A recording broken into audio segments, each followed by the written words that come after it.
Everybody and welcome back to my channel.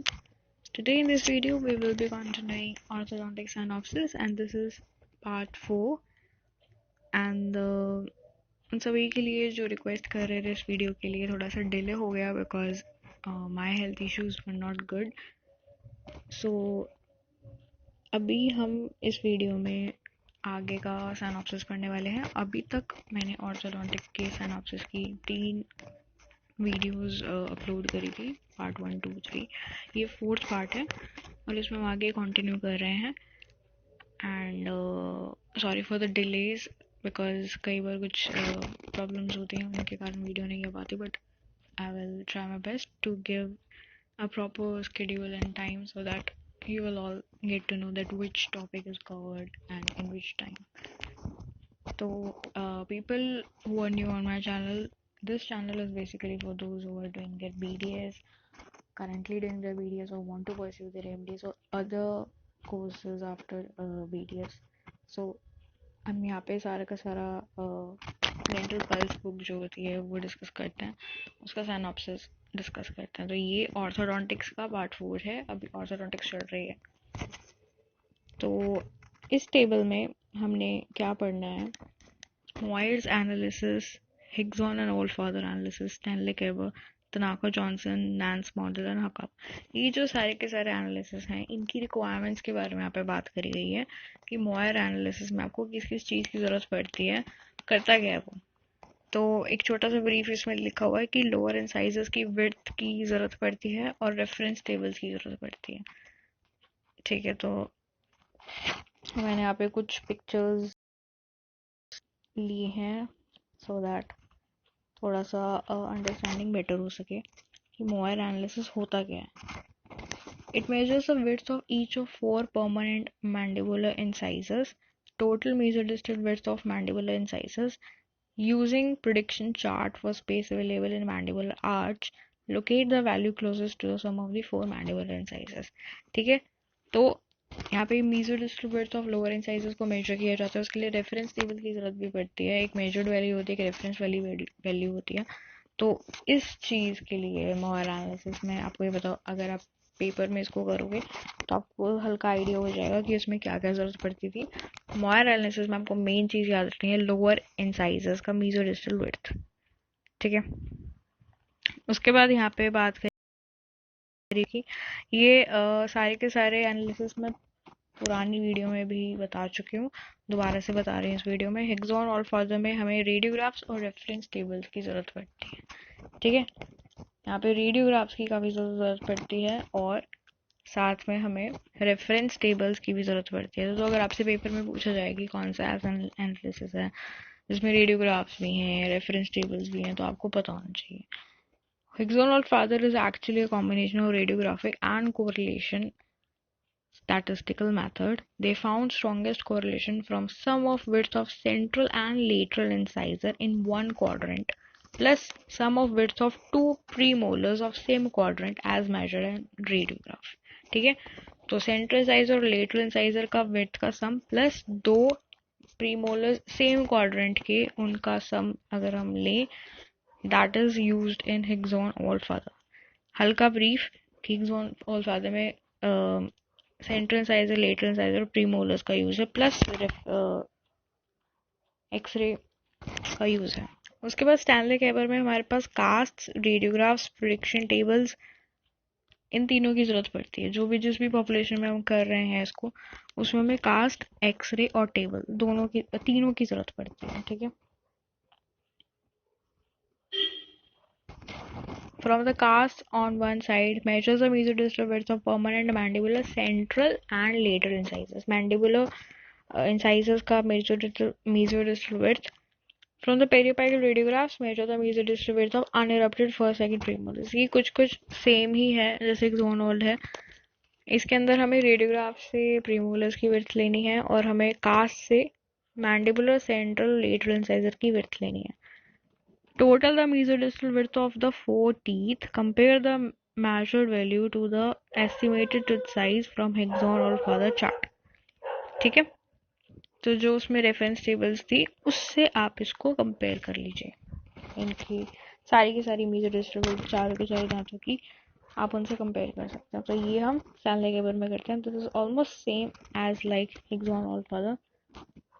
फर्क क्या आ जाता है, कास्ट की जरूरत पड़ने लग जाती है और प्रिडिक्शन टेबल्स की। तनाका जॉनसन की अगर हम यहाँ पे बात करें तो यहाँ पे कोई रेडियोग्राफ और कोई रेफरेंस टेबल की जरूरत नहीं पड़ती है। तो ये पेपर में कई बार क्वेश्चन आता है कि कौन सा ऐसा एनालिसिस है जिसमें रेडियोग्राफ और ये सब जरूरत नहीं होती। तनाका जॉनसन नैन्स मॉडल एनालिसिस में हमें कास्ट और रेडियोग्राफ्स की जरूरत पड़ती है। यहाँ पे हमें कोई भी रेफरेंस टेबल की जरूरत नहीं पड़ती। और हकाबा एनालिसिस में हम टोटल स्पेस एनालिसिस करते हैं। ठीक है, टोटल स्पेस एनालिसिस को मेरीफील्ड एनालिसिस भी बोलते हैं। ठीक है, तो अगर आप नैन्स का मिक्स डेंटेशन एनालिसिस कर रहे हो तो आपको इसमें क्या क्या आर्मामेंटेरियम की जरूरत पड़ेगी, कास्ट की जरूरत पड़ेगी और रूलर गॉज प्लस रेडियोग्राफ की जरूरत पड़ेगी। और हकाबा एनालिसिस में he uses both cast and radiographs for determining the width of unerupted teeth. इतना पता होना चाहिए, हकाबा is for unerupted teeth. With any type of radiograph, it is necessary to compensate for enlargement of radiographic image. This can be done by measuring an object that can be seen both in radiograph as well as in the cast. दोनों से हम उसको compare कर सकते हैं, दोनों radiograph से भी और कास्ट से भी। ठीक है, तो हकाबा is for unerupted teeth. Now let's talk about pack analysis. ठीक है, पहले देख लेते हैं। Mandibular incisors in person with no crowding will have smaller mesodistal width and larger labiolingual width than in persons with incisal crowding. जिन लोगों में crowding होती है, ठीक है, उनमें क्या होता है, उनकी जो मेसोडिस्टल है वो लार्ज नहीं होती। मतलब जिन इंसाइजर्स में क्राउडिंग नहीं होती उनकी जो मेसोडिस्टल विड्थ होती है वो उनकी लेबियोलिंगुअल विड्थ से छोटी होती है। लेकिन अगर जिन लोगों में क्राउडिंग होती है उसमें नहीं देखा जाता ऐसा। ठीक है, तो proportion of mesiodistal width of each tooth to the labiolingual thickness is calculated using the formula. तो हमें मेसोडिस्टल विड्थ को ऊपर लिखना है, लेबियोलिंगुअल विड्थ को नीचे लिखना है और उसको मल्टीप्लाई करना है 100 से। लोअर सेंट्रल इंसाइजर्स का जो मीन वैल्यू आता है, जो रेंज आता है, वो 88 to 92% होता है। लोअर लेटरल इंसाइजर्स का रेंज 90 to 95 होता है if the calculated value is greater than mean value. ठीक है, जो कैलकुलेट आपने करी है जो मीन वैल्यू है अगर उससे ज़्यादा है तो इसका मतलब ये है कि मेसोडिस्टल विड्थ जो है वो ज़्यादा है लेबियोलिंगुअल से, इसलिए हमें उसकी प्रॉक्सिमल स्ट्रिपिंग करनी पड़ती है। ये आप डायग्राम देख सकते हो, थोड़ा सा ब्लर है। मेसोडिस्टल विड्थ और लेबियोलिंगुअल विड्थ का डिफरेंस यहाँ पे दिखाया हुआ है। अब प्रॉक्सिमल स्ट्रिपिंग क्या होती है, कुछ लोगों को प्रॉक्सिमल स्ट्रिपिंग नहीं पता होती।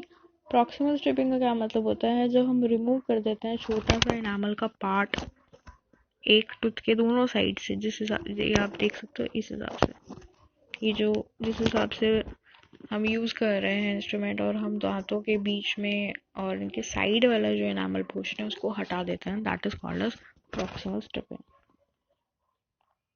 ठीक है, उसके बाद अब हम यहाँ पे बात करने वाले हैं total space analysis by Merrifield की। इसमें यहाँ पे लिखा हुआ है it require study cast and cephalograms. Cephalograms और कास्ट की जरूरत पड़ती है। Divide the lower arch into anterior, middle, posterior. Discrepancy for each area is calculated and resultant value is added to yield the total discrepancy of arch. समझ में आ रहा है आपको?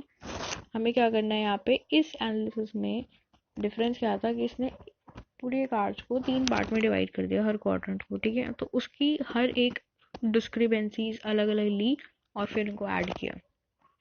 Various mixed dentation analysis demonstrate discrepancy only and not indicate the exact area. तो जो exact area आपको बताता है that is total space analysis.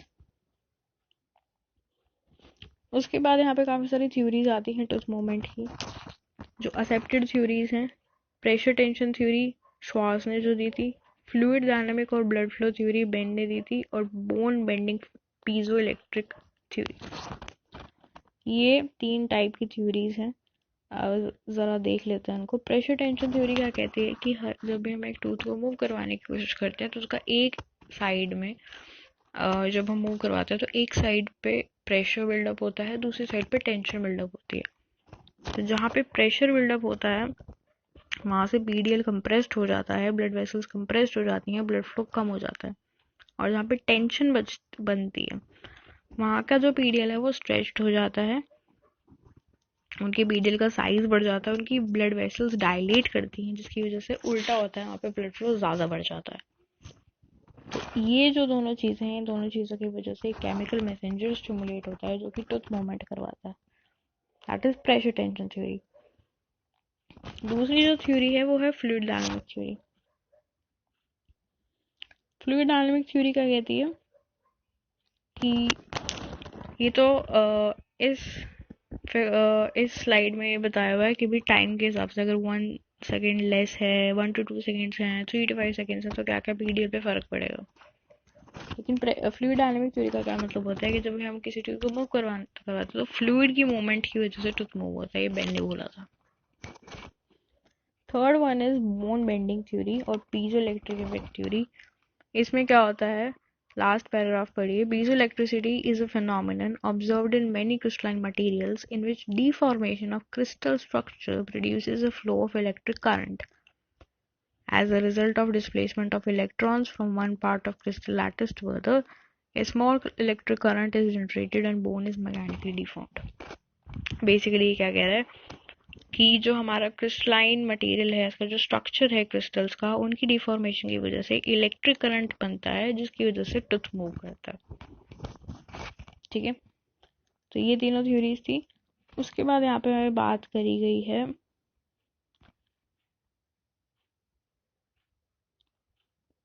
ट्रांसपैलेटल arch, upper incline plane and orthopedic appliances are examples of rainfall or multiple anchorage.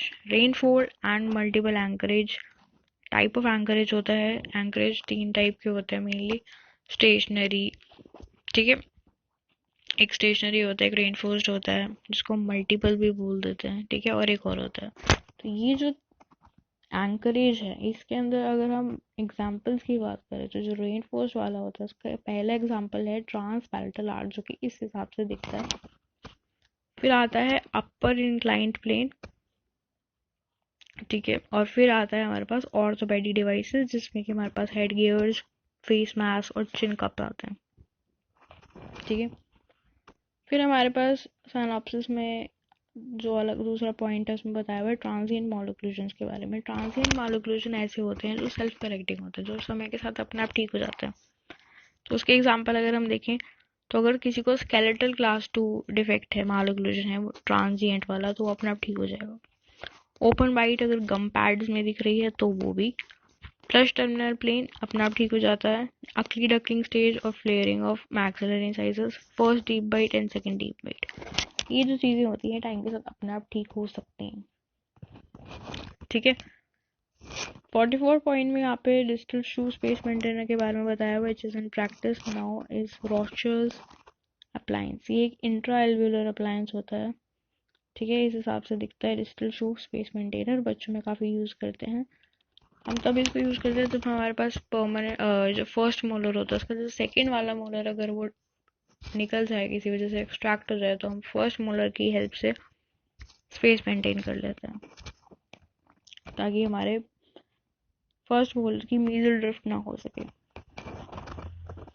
उसके बाद यहाँ पे last point में बता रखा है early loss of deciduous teeth will result in delay in eruption of permanent successes. अगर जल्दी दूध के दांत टूट जाएंगे तो उसकी वजह से क्या होगा, जो हमारे सक्सेसर्स आने होते हैं उनमें डिले, उनकी इरप्शन में डिले हो जाता है।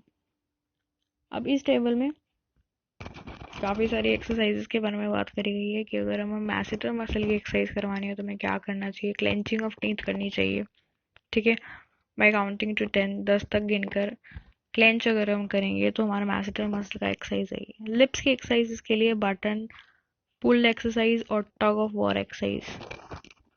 बटन पुल और टग ऑफ वॉर कुछ इस हिसाब से दिखता है। एक बटन होता है, ठीक है, हम उस पर ऐसे प्रेशर लगाते हैं हाथों के ऊपर, एक बार बाहर की तरफ से एक बार अंदर की तरफ से। तो ये जो है ये एक्सरसाइज, ये वाली एक्सरसाइज बेसिकली हम लिप्स के लिए कर रहे हैं। फिर आती है हमारे पास टंग एक्सरसाइजेस। टंग एक्सरसाइजेस में हमारे पास आता है 1 इलास्टिक स्वेलो, 2 इलास्टिक स्वेलो, टंग होल्ड एक्सरसाइज और के स्वेलो। वन इलास्टिक स्वेलो का क्या मतलब होता है, हमें एक इलास्टिक लेना होता है, उसको प्लेस करना होता है टंग की टिप पे, और पेशेंट को कहना होता है to raise a tongue and hold elastic against rugae area and swallow.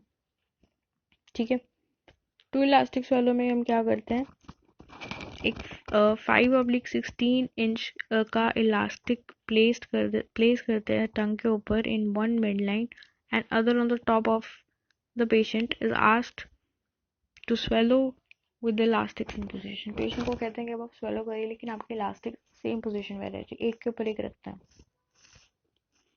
ठीक है, टंग होल्ड एक्सरसाइज और hold pull exercise. Hold pull में हम क्या करते हैं, tip of tongue and mid point are made to contact palate and mandible is gradually open. धीरे धीरे मैंडिबल को खोला जाता है, लेकिन टिप ऑफ टंग को हम पैलेट के ऊपर लगा के रखते हैं उसकी मिड पॉइंट पे। It helps in stretching of lingual freedom. तो ये जो एक्सरसाइजेस हैं ये सभी टंग की हैं। उसके बाद हमारे पास आती हैं कुछ टेरिगोइड मसल की एक्सरसाइजेस, जिसमें कि हमें क्या करना होता है, useful in distal occlusion cases the patient is asked to protrude the ventricle as much as he can and then retract. This is repeated till the patient is tired. बार बार आपको अपना मैंडिबल बाहर लाना होता है, फिर धीरे धीरे रिट्रैक्ट करना होता है। तो ये जो चीज़ है ये टेरिगॉइड मसल के लिए यूज की जाती है। नेक्स्ट पॉइंट में हमारे प्रॉक्सिमल स्ट्रिपिंग के बारे में बताया हुआ है, which is contraindicated in young patients, क्योंकि जो यंग पेशेंट्स होते हैं, दूध के दांत जो होते हैं उसके अंदर काफ़ी ज़्यादा पल्प चैम्बर बड़ा होता है। तो अगर हम प्रॉक्सिमल स्ट्रिप करेंगे, मतलब अगर दांत को दोनों साइड से मीजली और डिस्टल दोनों साइड से घीसेंगे उसे, तो उसका पल्प एक्सपोज होने का चांस रहता है। ठीक है, और जिन लोगों में काफ़ी ज़्यादा केरीज इंडेक्स काफ़ी हाई होता है उनमें भी हम ये नहीं करते। Proximal stripping should reduce not more than 50% of enamel thickness. ठीक है, उसके बाद यहाँ पे पेंडुलम अप्लायंस के बारे में बताया हुआ है। एक इंट्रा ओरल डिस्टलाइजेशन अप्लायंस है जो कि स्पेस रिगेनिंग के लिए यूज करते हैं। It's mostly use in patients with class 1 skeletal relationship and class 2 dental relationship. ठीक है, एक ये चीज़ आपको पता होनी चाहिए कि स्केलेटल रिलेशनशिप अलग होती है, डेंटल रिलेशनशिप अलग होती है। अगर किसी को स्केलेटल क्लास 2 मार्क ओक्लूजन है तो उसका मतलब ये है कि उसके दांत आगे पीछे नहीं है, उसको पूरे के पूरे जॉज की प्रॉब्लम है। ठीक है, लेकिन अगर किसी को डेंटल, जैसे कि क्लास 2 डेंटल रिलेशनशिप है, तो उसका मतलब है कि उसके दांत ऊपर वाले जो है प्रोक्लाइंड है और नीचे वाले रेट्रोक्लाइंड है, लेकिन जॉज का पोजीशन ठीक है। तो पेंडुलम अप्लायंस कुछ इस हिसाब से दिखता है। ठीक है, डिस्टलाइजेशन के लिए काम आता है। फिर नेक्स्ट पॉइंट में यहाँ पे बताया हुआ है ऑर्थोमीटर के point number 49, rotated posterior teeth occupy more space than normal and rotated anterior teeth occupy less space. अगर posterior teeth रोटेट हो जाए तो वो ज़्यादा स्पेस घेरता है, लेकिन अगर एंटीरियर टीथ रोटेट हो जाए तो वो कम स्पेस घेरता है। Next, orthometer is used to read the ideal arch width in premolar and molar region directly. Orthometer was devised by Corcos. ये आपकी जो आइडियल आर्च विड्थ होती है उसको मेजर करने के काम कुछ इस हिसाब से दिखाई देता है ऑर्थोमीटर। ठीक है, उसके बाद यहाँ पे बात करी गई है जर्मन मीजल्स के बारे में। जर्मन मीजल्स अगर फर्स्ट ट्राइमेस्टर ऑफ प्रेगनेंसी में अगर होता है तो उसकी वजह से क्लेफ्ट लिप और क्लेफ्ट पैलेट हो सकता है। बहुत बार एमसीक्यूज में पूछा जाता है ये question. Cinefluorography and Payne technique are used in diagnosis of tongue thrusting. ठीक है, अगर हमें टंग थ्रस्टिंग को डायग्नोस करना है तो ये टेक्निक्स हम यूज कर सकते हैं। Discrepancy between centric relation and central occlusion has been found to be the most common trigger factor for bruxism. जिन लोगों के दांत घिस जाते हैं, ठीक है, छोटे हो जाते हैं, जिन लोगों को बहुत ज़्यादा चबाने की आदत होती है बिना खाए भी, दैट इज ब्रक्सिज्म। और वो basically discrepancy between centric relation and centric occlusion की वजह से होता है, जिसकी वजह से बंदा चबाता हुआ होता है, ब्रक्सिज्म बोलते हैं उसको। Second, molar deciduous is most common to be ankylosed. अगर हम दूध के दांतों की बात करें, जो सेकेंड मोलर होता है वो सबसे ज़्यादा चांसेस होते हैं कि वो एनकाइलोज्ड हो जाएगा। Tongue tie is due to abnormal lingual frenum और शॉर्ट जीनोग्लॉसस मसल। जिन लोगों की टंग टाई होती है, टंग टाई का क्या मतलब होता है, जब हमारी जो जीभ है, जैसे हम उसको मूव करवा सकते हैं, लेकिन कुछ लोगों की जीभ नीचे से जुड़ी होती है फ्लोर से, दैट इज टंग टाई। और वो क्यों होता है, क्योंकि उनका जो लिंगुअल फ्रीडम होता है बहुत ज़्यादा छोटा होता है या फिर उनका जो मसल है जीनिंग ग्लॉसस वो काफ़ी छोटा होता है। With an optimum force of 20 to 26 grams per square centimeter of root surface area, the rate of tooth movement should not exceed 1 mm per month. ये मिनिमम फोर्स होती है, ठीक है। कैपिलरी प्रेशर वाला बिल्कुल मिनिमम इतना ही होता है, 20 to 26 ही होता है। और ये जो फोर्स है that should not exceed 1 mm per month, ठीक है। फिर हमारे पास आ जाती हैं कुछ stages of tooth movement. Initial tooth movement, lag और फाइनल, 3 टाइप की स्टेज आती हैं टूथ मूवमेंट पे। सबसे पहली जो होती है उसको इनिशियल बोलते हैं, जो कि बहुत रैपिड होती है। लैग फेज क्या होता है, जिसमें कोई टूथ मूवमेंट नहीं होती। उस टाइम पे क्या होता है, जो भी हाइलाइजेशन हो गई या जो भी चीज़ है, मतलब वो उसका प्रोसेस चल रहा होता है, इसलिए कोई मूवमेंट नहीं होती। और फाइनल स्टेज में क्या होता है, फिर से मूवमेंट होनी शुरू हो जाती है। तो lag phase is directly related to the amount of force apply. जितनी ज़्यादा फोर्स लगाओगे उतना बड़ा लैग फेज होगा। Tooth movements like rotation required prolonged retention. जैसे कि अगर रोटेशंस होती हैं, ठीक है, अगर हमने किसी के मुंह में ट्रीटमेंट करा, उसके दांत पहले से टेढ़े थे, उनको वापस से ठीक करा रोटेट करके, तो उसके लिए आपको काफ़ी ज़्यादा रिटेंशन प्रोवाइड करनी पड़ेगी उस पेशेंट को, क्योंकि रोटेशंस का बहुत चांस होता है कि वो वापस से उसी जगह आ जाती है अपनी, क्योंकि जो सुप्राक्रिस्टल फाइबर्स होते हैं वो स्ट्रेच हो जाते हैं और उनको रीअडेप्टेशन जाने में बहुत टाइम लगता है। तो क्योंकि उनको काफ़ी टाइम लगता है रीअडेप्ट होने में, तो इस बीच में रिलैप्स हो सकता है। They can take a very long time, up to 232 days as more for the reorganisation.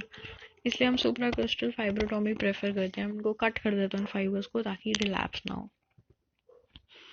In this case precision और सर्कमफेरेशन सुप्राक्रिस्टल फाइब्रोटॉमी, जिसको हम एडवर्ड टेक्निक कहते हैं, that is performed where the gingival fibres are incised to prevent the relapse, ठीक है।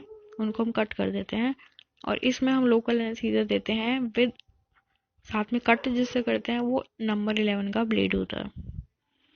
अब orthopaedic treatment should be started as early as deciduous dentition or at about age of 8.5 years when the maxillary incisors are erupted and roots are formed, ठीक है। Orthopaedic treatment जिसमें कि head gears, face mark, ये सब चीज़ें use होती हैं, आप तब दीजिए जब आपका ग्रोइंग पीरियड होता है। अर्ली डेसिडुअस डेंटिशन में दीजिए at the age of 8.5 years।